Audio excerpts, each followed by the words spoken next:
समाज की बुराइयों में ख़त्म करने में जहाँ सरकार का एक बड़ा हाथ होता है, वहीं सामाजिक संगठनों का भी एक बड़ा किरदार होता है।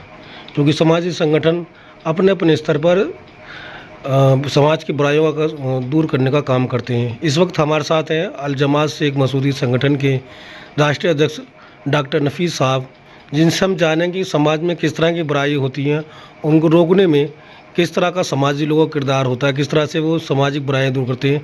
और यहाँ ये मुरादाबाद ज़िले के तहसील बिलारी वहाँ पर रहते हैं, उन्हीं की आवाज़ पर है और उनसे जानेंगे किस तरह के हालात हैं इस इलाके में। जी डॉक्टर साहब, हम जानना चाह रहे हैं जिस तरह से आप एक मसूदी बरादरी का संगठन चलाते हैं, तो किस तरह से समाज की बुराइयों पर आप काम करते हैं? अच्छा, अस्सलाम वालेकुम रहमतुल्लाहि व बरकातहू। देखिए, समाज की में जो है बहुत चीज़ें हैं जो सामने आती हैं। हम बुराइयों की बात करें, अच्छाइयों की बात करें, तो सबसे पहले ये देखना पड़ेगा कि जिन चीज़ों से हमारी बुराइयां पैदा होती हैं, बिरादरी पीछे रहती है, उनकी वजूहात क्या हैं। और सबसे पहले मैं ये समझता हूँ कि जो कुरीतियाँ हैं, जो बुराइयाँ हैं, इनके बारे में अगर हम चर्चा करें तो बहुत सी ऐसी चीज़ें हैं कि जो सामने आती हैं। एक तो अपनी फैमिली को बनाने के लिए, अच्छी जगह ले जाने के लिए, अच्छा मकाम दिलाने के लिए हमारे लिए ज़रूरी है कि सबसे बड़ी बुराई हमारे अंदर जो है वो ये है कि हम बच्चों को एजुकेशन से दूर रखते हैं। और जिन फैमिली में एजुकेशन होगी वही फैमिली शायद बुराइयों को दूर करेंगी और तरक्की करेंगी और दुनिया की चीज़ों को जानेंगी। अच्छा है, बुराई कोई भी मज़हब इस बात की तभी आपके लिए सोचेगा या आप उसके लिए सोचेंगे कि आप कितना उसके लिए जागरूक हैं, कितनी आपके अंदर बेदारी है। तो जब तक बेदारी कौम के अंदर पैदा नहीं होगी, ना तो तालीम आएगी। और जो छोटी छोटी चीज़ें हमारे घरों में पनप रही हैं, गंदगी पनप रही है, जिस तरीके से आप देख रहे हैं माहौल में लड़कियां भाग रही हैं एक दूसरे के साथ, ये सब चीज़ें तभी हटाया जा सकता है जब कि उनके ऊपर सोचा जाए और उनको मजहबी तालीम जो बेस हमारा उसकी तरफ राग़िब किया जाए, बताया जाए कि अच्छाई बुराई क्या है, हमारा मज़हब क्या इजाज़त देता है। हालांकि बहुत सी चीज़ें हैं कि हम उसको पूरा नहीं कर पा रहे और इसकी वजह ये है कि हमारे अंदर वो एजुकेशन नहीं। अगर आप अब बात कर रहे हैं एजुकेशन की, तो बड़ी आलिम याफ्ता बड़ी जो तालीम हासिल कर चुकी हैं लड़कियां, जो यहाँ तक कि आलिम का कोर्स जो दीनी तालीम कोर्स है उसको भी हासिल करने के बाद में भी वो गैर मुस्लिम लड़कों के साथ जा रही हैं। तो ये क्या समाज की जो सामाजिक संगठन है और जो समाज के बड़ा किरदार है उससे कहीं ना कहीं खामी नहीं मानती? नहीं, वो बात अपनी जगह आपकी दुरुस्त है। क्यों जा रही हैं उसकी वजह भी तो तलाश करनी पड़ेगी। देखिए, आपने एजुकेशन के लिए बच्चों को भेजा, उन्हें अच्छी तालीम दिलाई, लेकिन आपने उसका बेस कितना मजबूत किया। आपने जो आपका इस्लाम है वो एक एक चीज़ लड़कियों के बारे में बताता है, एक एक चीज़ मर्दों के बारे में बताता है। कहाँ कहाँ हम वो चीज़ें होती हैं जिसकी वजह से बच्चे बहकते हैं, जो टीन स्टेज होती है उस पर हमारी नज़र नहीं जाती। हम घर में बैठे बैठे बच्चों को पढ़ा रहते हैं, आप देखते नहीं है बच्चे घर से निकल के कि हमारी बच्ची एजुकेशन के साथ जो जहाँ स्कूल में जा रही है वो कहाँ कहाँ जा रही है, आप किससे मिलती है, किससे नहीं मिलती। इन चीज़ों पर भी तो आपको गौर करना पड़ेगा। अगर आप घर बैठ के तालीम दिलाएंगे बच्चे तो कहीं से कहीं जाएंगे और आपका बेस मजबूत नहीं है, तो ये सब कमियां सामने आती हैं।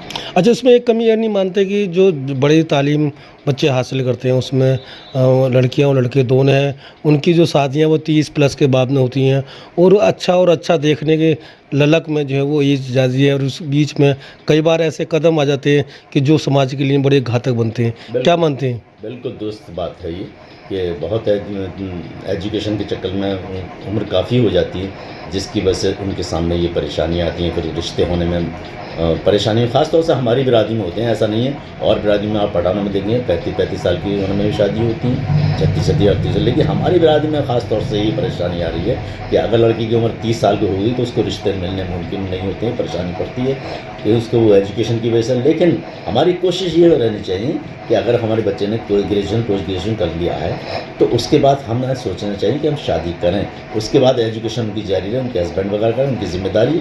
हमारा काम ये था प्राइमरी स्टेज से निकालें, जहालत से निकालें बच्चों को, ये सबसे बड़ी जिम्मेदारी नहीं। अच्छा, ये नहीं लगता कि मैं मसूदी बरादरी बाद में अंसारी, सैफ़ी, नाई और कई और बरादरी के साथ हमारे ताल्लुकात है, उठना बैठना है, तो देखना है माता की लड़की अगर पोस्ट ग्रेजुएट होगी तो लड़का ढूंढने PhD, लड़की जो है पीएचडी कर ली तो लड़का भी पीएचडी देखते हैं।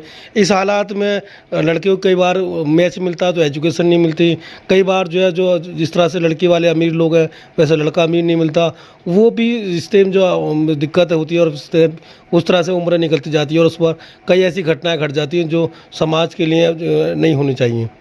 ये बिल्कुल आपकी दुरुस्त बात है कि अगर बच्चे ने हमारी पीएचडी कर लिया है या पोस्ट ग्रेजुएशन कर लिया है और उसके बाद भी उनको परेशानी रिश्तों के ताल्लुक से आती है और हम उनकी उम्र में उनकी शादी नहीं कर पाते, तो ये बहुत बड़ी बात है। और इसके लिए हमें चाहिए कि अगर हमारी बच्ची इंटर कर रही है, ग्रेजुएशन कर रही है, तो पहले अगर शादी कोई मांगो रिश्ता है तो हमें शादी करनी चाहिए। वो हमारा काम तो उसको स्टैंड देना था, उसको स्टैंड दे दिया। उसके बाद उसके हस्बैंड की जिम्मेदारी है उनसे तय करें भाई हमारी बच्ची की एजुकेशन जारी रहेगी, अगर आपकी कोई परेशानी तो हम इसकी मदद करेंगे, लेकिन बच्ची की एजुकेशन ज़्यादा होनी चाहिए। तो ये सब चीज़ें ऐसे भी दूर की जा सकती हैं, म्यूचुअल अंडरस्टैंडिंग का मामला होता है। अच्छा, एक और सवाल था, जिस तरह से आप बिरादरी में खासकर मसूदी बिरादरी का ताल्लुक़ रखते हैं, उसमें आप बड़ा काम बढ़ के करते हैं, तो अलग अलग चीज़ें होती हैं, लेकिन जिस तरह हम दहेज का विरोध करते हैं, दहेज का कहा कि भाई दहेज नहीं लेना चाहिए, नहीं देना चाहिए, लेकिन उसी तरह से हम इस पर कभी गौर नहीं करते कि जो लड़की का जब रिश्ता देख रहे जाते हैं बहुत मालदार से मालदार, मालदार से मालदार देखते रहते हैं और गरीबों को इग्नोर करके वेल एजुकेशन रिश्ता भी छोड़ देते हैं दौलत के चक्कर में, या हम कहिए कि हम जितने अमीर हो उससे ज़्यादा अमीर लड़का मिले, और फिर वो जो है कई जगह जो है इस तरह से रिश्ते भटक जाते हैं।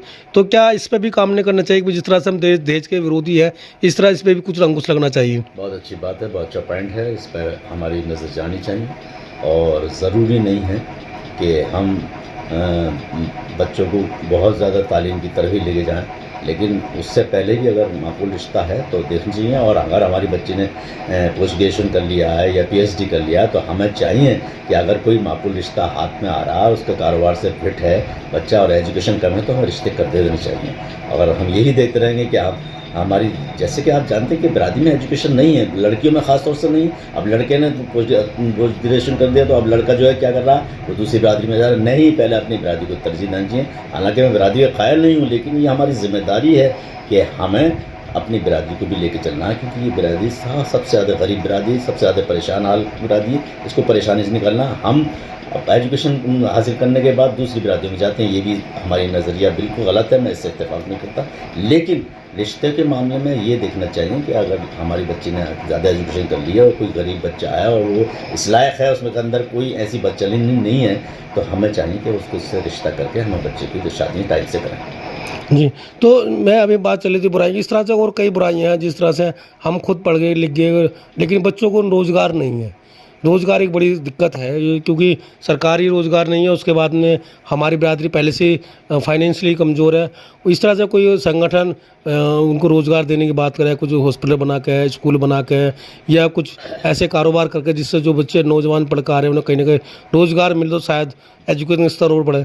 बिल्कुल बेहतरीन सोच है आपकी, बहुत अच्छा सवाल भी है ये।